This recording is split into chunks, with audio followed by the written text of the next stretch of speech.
I need a drink before I start this next one.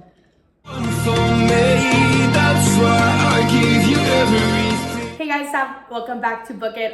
We are in my kitchen because I was making muffins and they're done, so now I'm just waiting for them to be done so I can clean up my kitchen now. But while I'm in here waiting patiently, might I add, I want to talk about The 100 Lies of Lizzie Lovett. This book sat on my shelf, I kid you not. I've had this book since high school. I've never read it until recently, but I had it on the shelf from high school.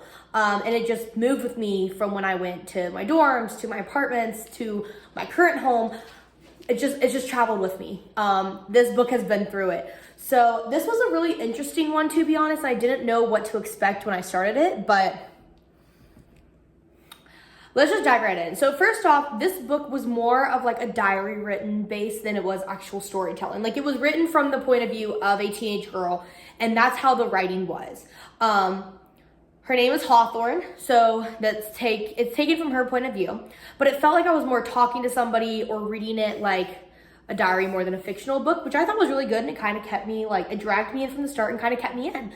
The only problem was that there really wasn't an ending, which is kind of confusing to me. So basically what happens is a girl named Lizzie Lovett goes missing. And this is written from the perspective of Hawthorne. And the whole thing is Hawthorne is not friends with Lizzie. They've never been friends.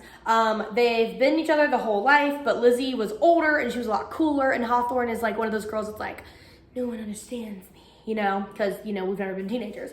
When Lizzie disappears, Hawthorne figures out that it's simply a stunt for just attention. Because things don't happen to pretty popular people. But basically, Hawthorne starts inserting herself into the missing of Lizzie's life.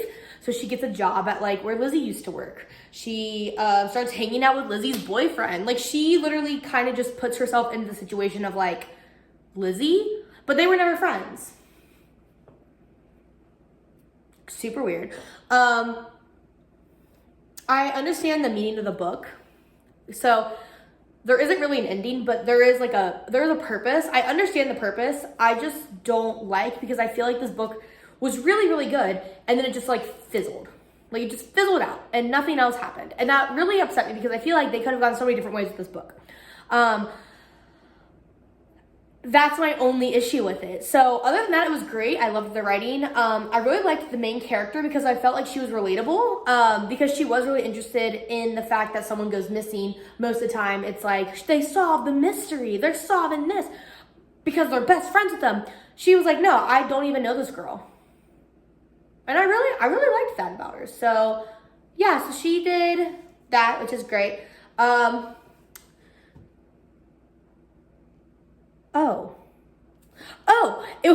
I put as a note, it was the first book when someone goes missing and she was not freaking out about a girl she barely knew. Because usually in all other like murder mysteries or like disappearance books, they're like, oh my God, the end of the world. And it was the first one, it was the first time a main character was like, damn, that sucks. Anyway, what are we having for lunch today? Like she was more like, I don't really care. But overall, I thought this was a good book. I'm really sad that I waited so long to read it because honestly, I should have read it earlier in my life, but I didn't.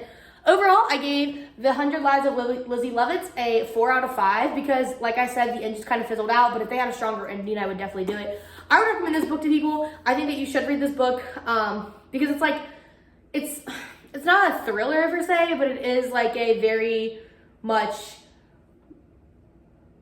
I don't even know what this book would technically classify under.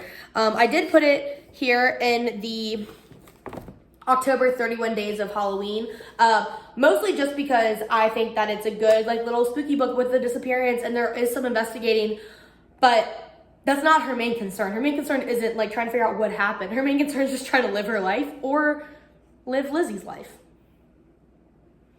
I don't know. That is it for this. Make sure you like and subscribe. It helps me out so much more than you could possibly think. I also don't think I ever said that in my last video I made.